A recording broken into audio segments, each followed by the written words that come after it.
بسم اللہ الرحمن الرحیم۔ سامعین کرام، آپ سن رہے ہیں اردو ناول زنجیر، جس کے مصنف ہیں شمیم نوید، اور یہ اس سلسلے کی قسط نمبر 27 ہے۔ مجھے امید ہے آپ کو میری یہ کاوش پسند آ رہی ہوگی۔ آپ نے اگر ابھی تک میرا چینل کہانی گھر سبسکرائب نہیں کیا تو ابھی میرے چینل کو سبسکرائب کر کے بیل نوٹیفیکیشن آن کر لیجئے، تاکہ آنے والی ہر نئی کہانی کی اطلاع بر وقت آپ تک پہنچ سکے۔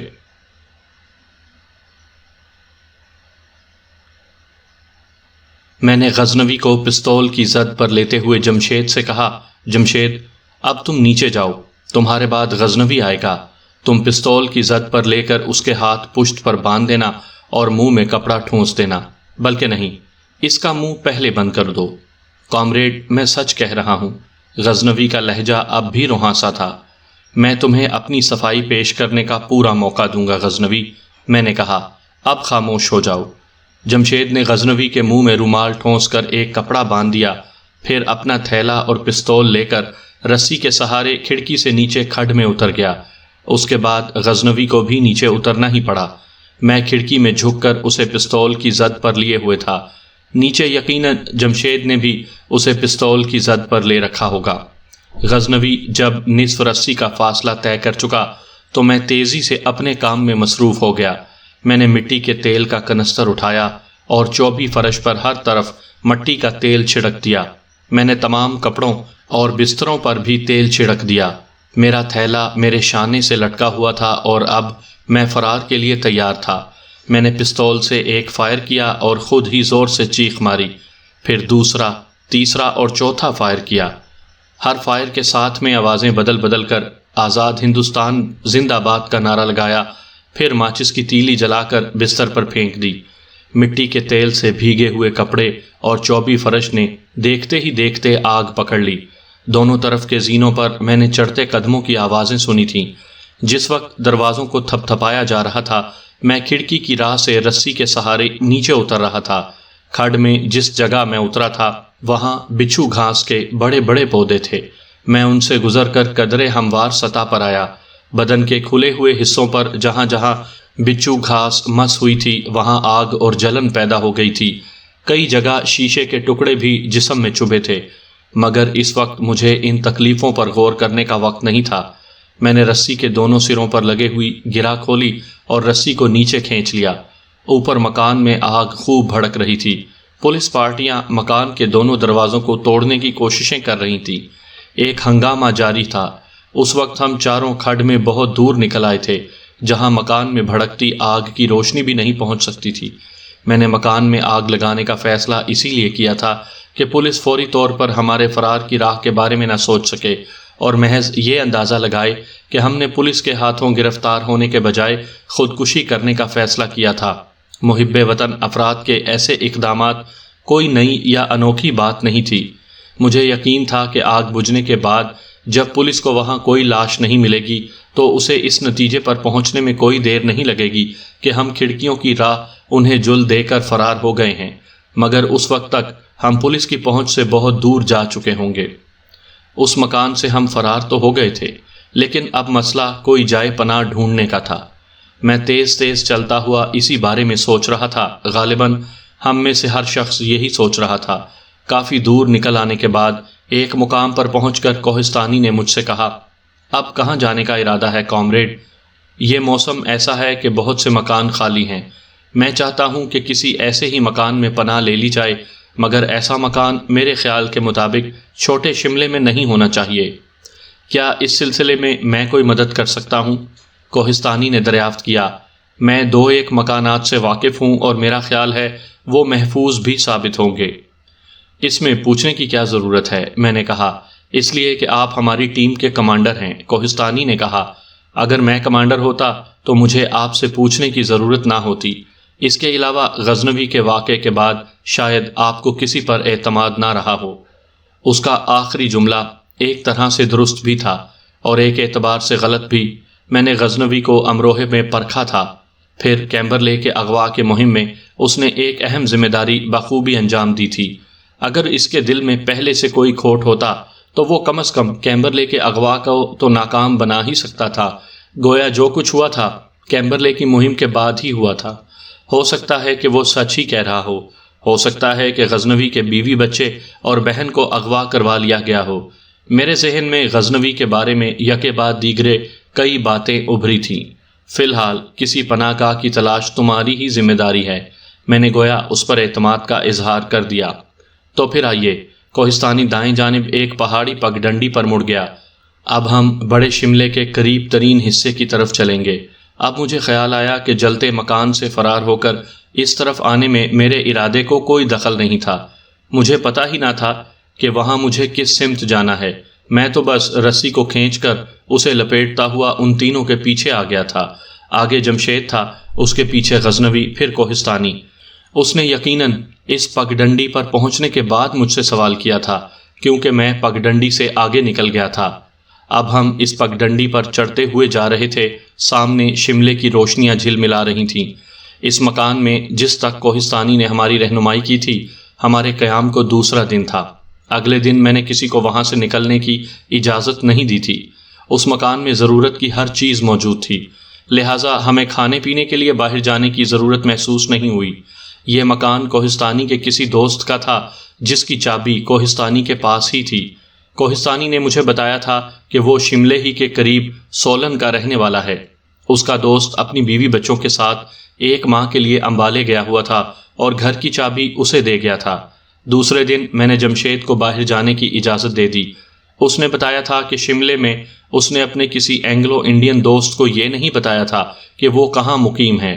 پھر وہ عموماً اس مکان سے جسے ہم نظر آتش کر کے فرار ہوئے تھے مغرب کے بعد ہی نکلتا تھا، لہٰذا میرا خیال تھا کہ کسی نے اس بات پر غور نہیں کیا ہوگا کہ جمشید کا کوئی تعلق اس مکان سے بھی تھا۔ اس دوران میں غزنوی کا مسئلہ میرے ذہن پر بار تھا۔ اس کی غداری میرے لیے تکلیف دہ تھی، اسے غداری کی سزا دینا ہی تھی۔ میرے دل میں غزنوی کے لیے ایک نرم گوشہ تھا جو ابھی تک مجھے غزنوی کے بارے میں حتمی فیصلہ کرنے سے باز رکھے ہوئے تھا۔ مقررہ وقت پر لکھنؤ پہنچنے کے لیے مجھے اور جمشید کو اگلے دن ہر صورت میں شملے سے نکل جانا تھا، لیکن اس میں سب سے بڑی قباحت غزنوی تھا۔ میں دن بھر سوچتا رہا۔ ہر پہلو سے یہی نتیجہ نکلتا تھا کہ غزنوی نے تنظیم سے غداری کی ہے، اس لیے اسے انتہائی سزا ملنا چاہیے۔ انتہائی سزا یعنی موت۔ بے شک وہ موت کی سزا کا مستحق تھا، اس لیے کہ اس نے تنظیم سے غداری کی تھی۔ اگر اسے بھی درگزر کر دیا جائے تو وہ اس لیے بھی موت کی سزا کا مستحق تھا کہ اس نے ہم تینوں کی زندگیاں خطرے میں ڈال دی تھیں۔ اگر ہم اس کی بساط نہ الٹ چکے ہوتے تو گویا خود اس کی تجویز کی ہوئی سزا کے مطابق موت کے دہانے پر پہنچ چکے ہوتے۔ ایک اعتبار سے خود اس نے ہم تینوں کو سزائے موت سنائی تھی۔ غزنوی کا جرم بڑا سنگین تھا، اسے سنگین سزا ہی ملنی چاہیے تھی۔ اس کے ساتھ رحم کا سلوک کرنا خود کو اور تنظیم کو ہلاکت میں ڈالنا تھا۔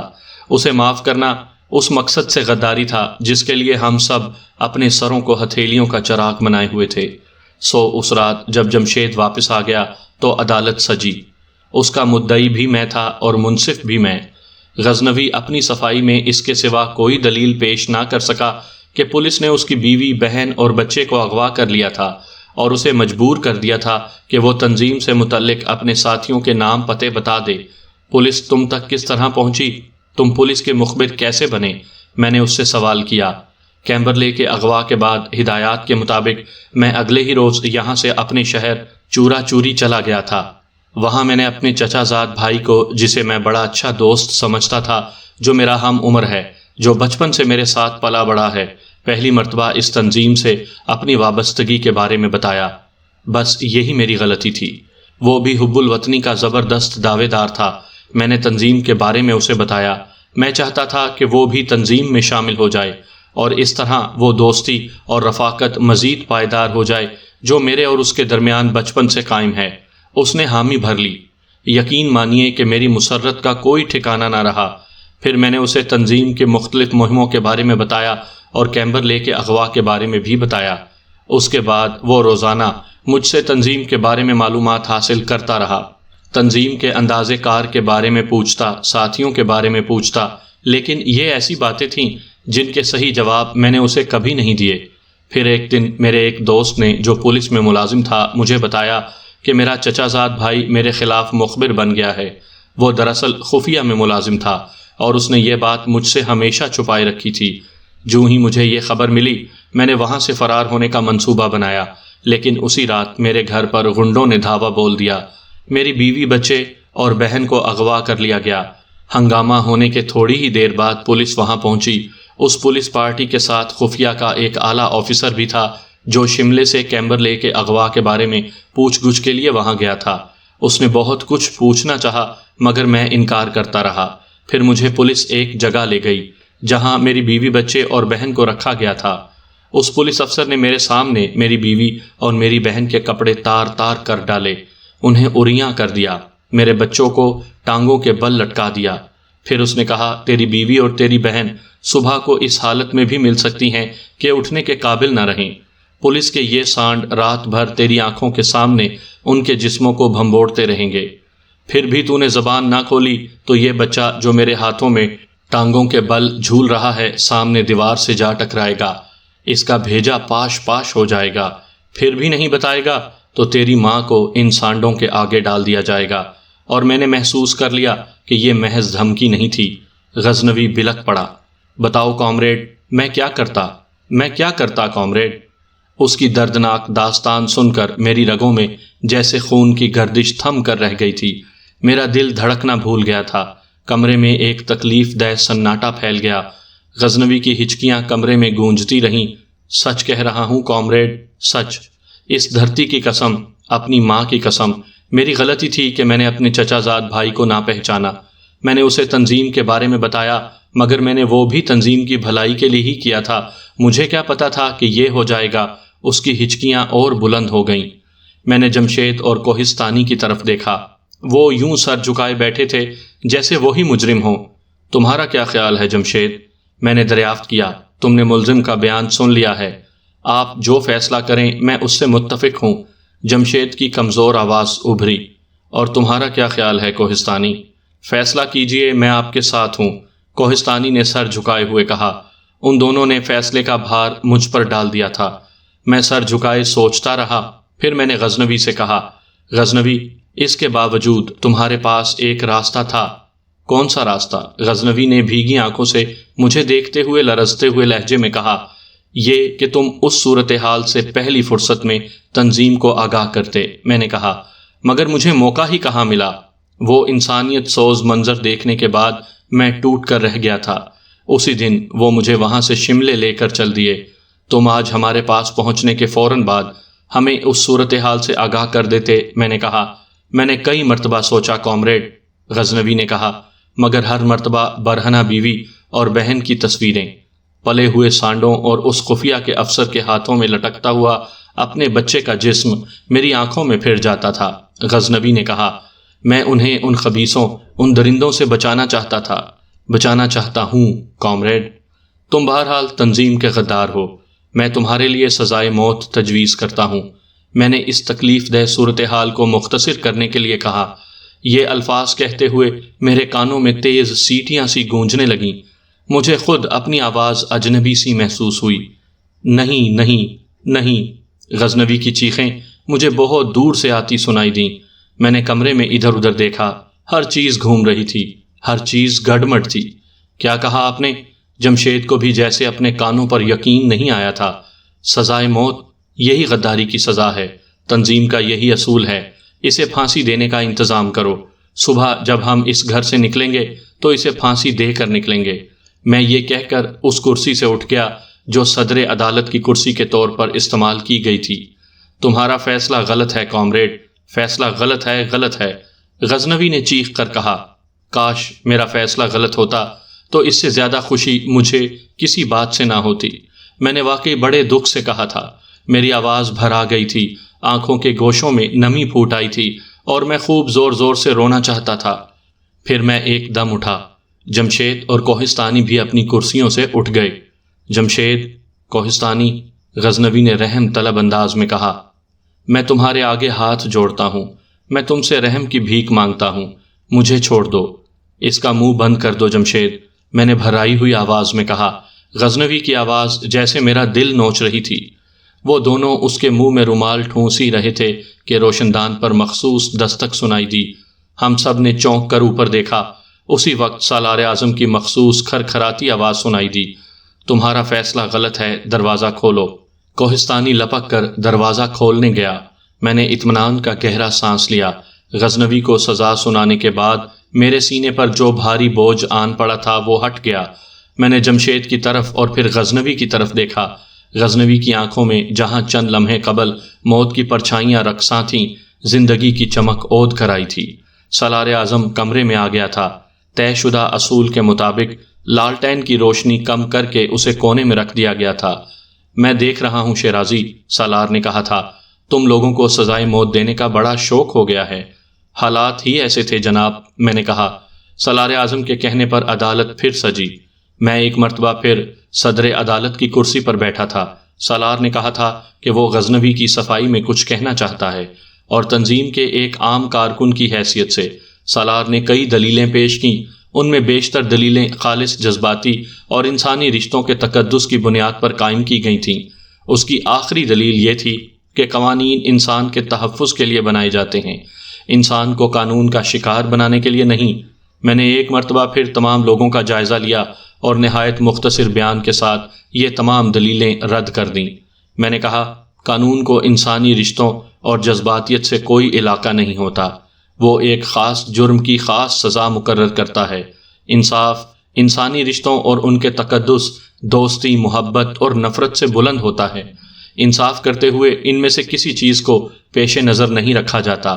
اضطراری اور اضطرابی حالت میں سرزد ہونے والے جرائم سے ان کی سنگینی کم ہو سکتی ہے، جرم کی نوعیت نہیں بدلتی، البتہ سزا میں کمی یا تخفیف ہو سکتی ہے۔ یہ درست ہے کہ انسان کے تحفظ کے لیے ہی قانون بنائے جاتے ہیں، اور ہم نے اپنی تنظیم کے لیے قوانین بنائے ہیں۔ یہ تنظیم ایسے محب وطن افراد پر مشتمل ہے جن کے سامنے انسان ہی کے بنائے ہوئے ہر معیار کے مطابق ایک اعلیٰ ترین مقصد ہے۔ غزنوی نے انہی انسانوں کی ہلاکت کا سامان کیا تھا۔ ہم غیر معمولی حالات میں کام کر رہے ہیں، ایک طرح سے ہم حالت جنگ میں ہیں، اس لیے ایسی صورت میں کسی بھی رکن کی معمولی لغزش اور کوتاہی کو جس سے تنظیم خطرے میں پڑ سکتی ہو معاف نہیں کیا جا سکتا۔ غزنوی کو ایک موقع ملا تھا کہ وہ اپنے ساتھیوں کو تمام حالات سے آگاہ کر دیتا، ایسا موقع جبکہ وہ تنظیم کے ساتھیوں کو تمام خطرات سے آگاہ کر سکتا تھا، مگر اس نے اس مرحلے پر بھی ایسا نہیں کیا۔ غزنوی اسی بنا پر غداروں کی فہرست میں شامل ہے۔ میں سزائے موت بحال رکھنے کا فیصلہ کرتا ہوں۔ یہ کہہ کر میں خاموش ہو گیا۔ کمرے میں گہرا سناٹا پھیل گیا۔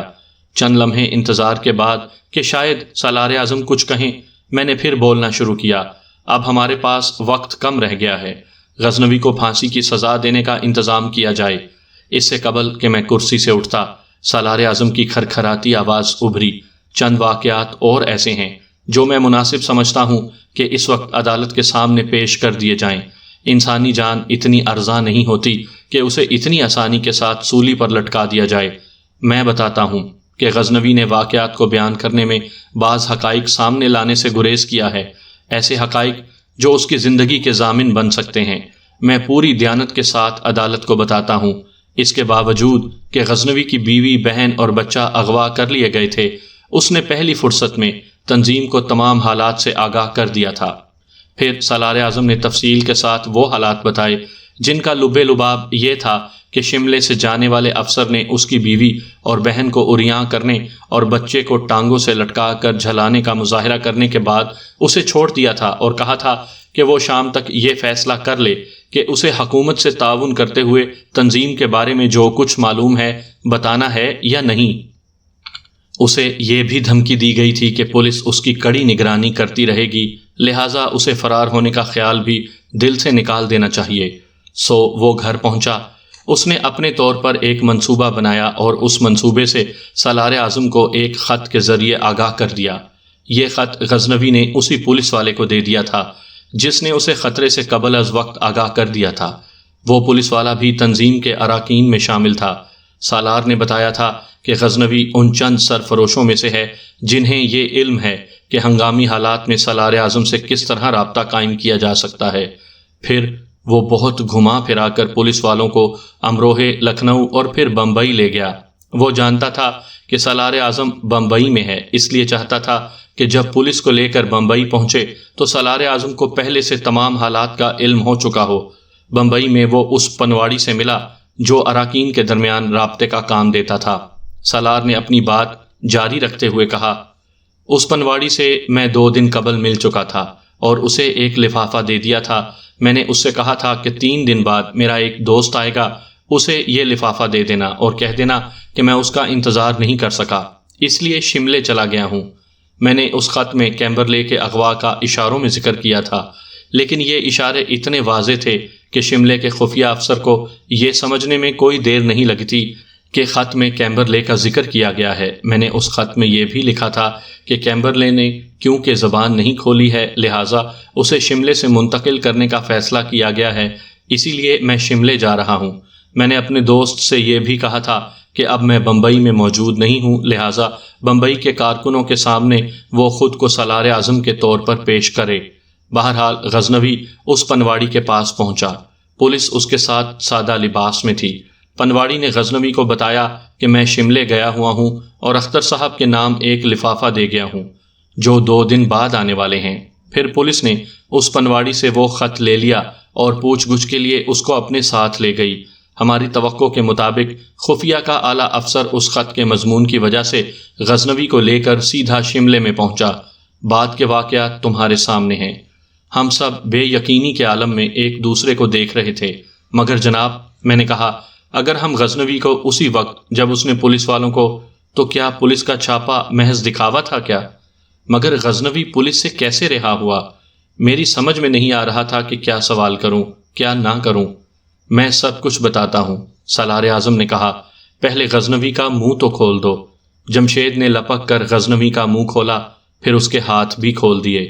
سالار نے بتایا کہ پولیس کا چھاپا مصنوعی نہیں تھا بلکہ حقیقی تھا۔ یہ دوسری بات تھی کہ اگر ہماری گرفتاری یقینی ہو جاتی تو ایک بھی پولیس والا بچ کر وہاں سے نہیں جاتا، کیونکہ اس وقت برابر کے خالی مکان میں سالار کے ہمراہ تنظیم کے مسلح سرفروشوں کا ایک دستہ موجود تھا۔ وہ سب کے سب ماہر نشانے باز تھے اور ایسی پوزیشن میں تھے کہ اشارہ ملتے ہی فائرنگ کرتے اور تمام پولیس والے ڈھیر ہو جاتے، مگر یہ اقدام آخری مرحلے پر کیا جاتا۔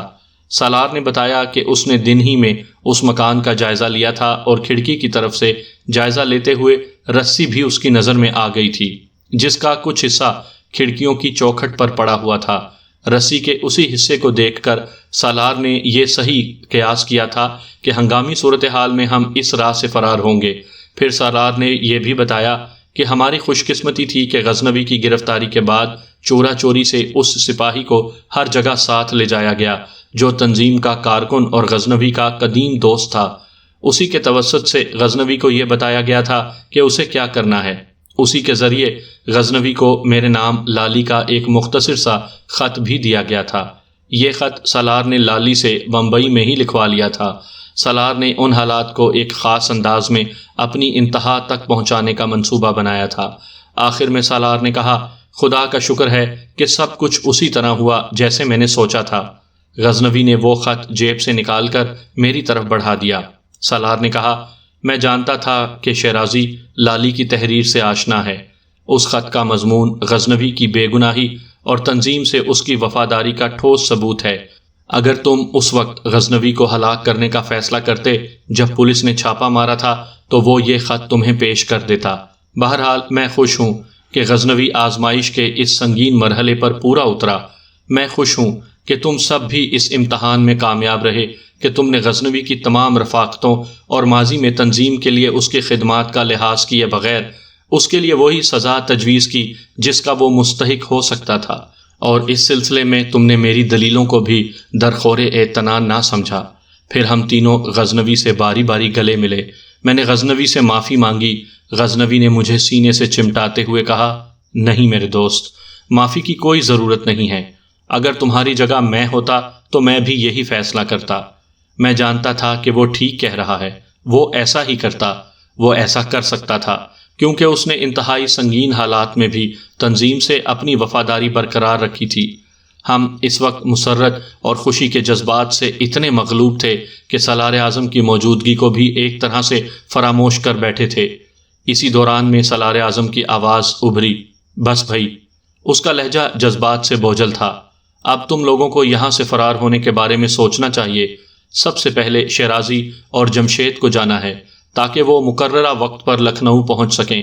شیرازی، تمہیں لکھنؤ میں اپنی والدہ سے ملنے کی اجازت ہے، اگرچہ تمہارا وہاں بھیجنا خطرے سے خالی نہیں، کیونکہ لکھنؤ میں تمہارے جاننے والے بہت ہیں، مگر تمہاری والدہ سخت بیمار ہیں۔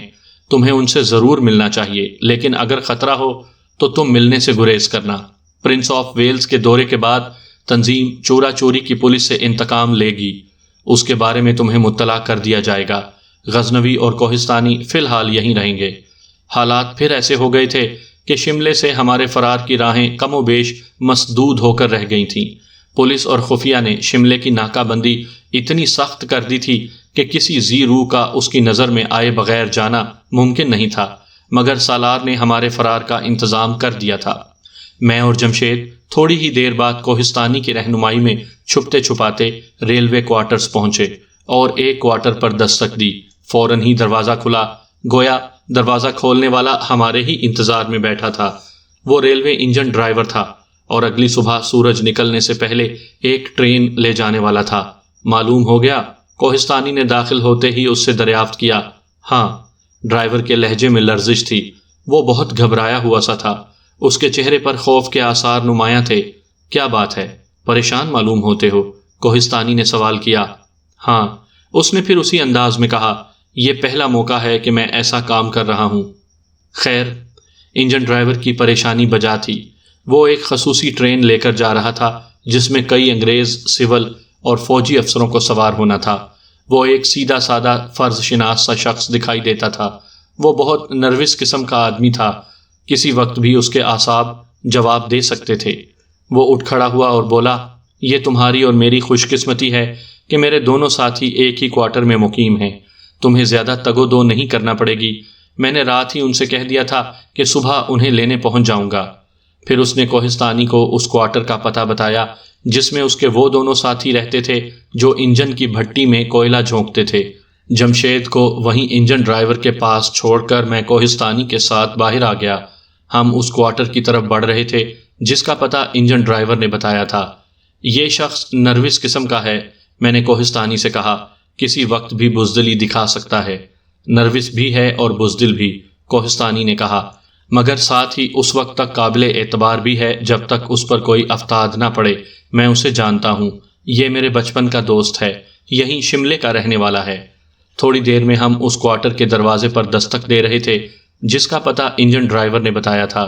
وہاں شاید وہ دونوں انجن ڈرائیور ہی کا انتظار کر رہے تھے۔ دروازہ کھلا، میں فوراً پستول تان کر اندر پہنچ گیا۔ خاموش رہنا، میں نے نہایت سخت اور دھیمے لہجے میں کہا۔ اس وقت میرے اور کوہستانی کے چہروں پر سیاہ رومال بندھے ہوئے تھے، صرف ہماری آنکھیں کھلی ہوئی تھیں۔ کون ہے؟ مکھن؟ اندر سے اس کے دوسرے ساتھی کی آواز آئی۔ اس کے ساتھ ہی کوہستانی پستول لے کر اندرونی کمرے کی طرف لپکا۔ تھوڑی دیر میں ہم انہیں بے بس کر چکے تھے، البتہ اس سے قبل ہم نے ان کی وردیاں اتروا لی تھیں۔ ہم نے انہیں کس کر مضبوطی سے باندھا تھا اور ان کے منہ میں کپڑے ٹھونس دیے تھے۔ اب میں ان سے ایک کی وردی پہن رہا تھا۔ 15 منٹ میں ہم تمام کاموں سے فارغ ہو کر پھر انجن ڈرائیور کے کوارٹر کی طرف رواں دواں تھے۔ دوسری وردی میرے ہاتھ میں تھی جو جمشید کے لیے تھی۔ پورا پلان سالار نے پہلے سے طے کر لیا تھا۔ اس کام میں تعاون کے لیے انجن ڈرائیور کو خاصی رقم دی گئی تھی۔ انجن ڈرائیور ہمارا منتظر ہی تھا۔ سب کچھ ٹھیک ہو گیا؟ اس نے پوچھا۔ ہاں، کوہستانی نے جواب دیا، جب تک کوئی ادھر جائے گا ہی نہیں کسی کو نہیں پتہ چلے گا کہ ان پر کیا بیتی ہے۔ اس کے بعد ہم اسپیشل ٹرین روانہ ہونے سے قبل شیڈ میں انجن ڈرائیور کے ساتھ پہنچ گئے۔ انجن ڈرائیور کے ساتھ ہی ہم اس انجن میں داخل ہو گئے جو اسپیشل ٹرین میں لگا ہوا تھا۔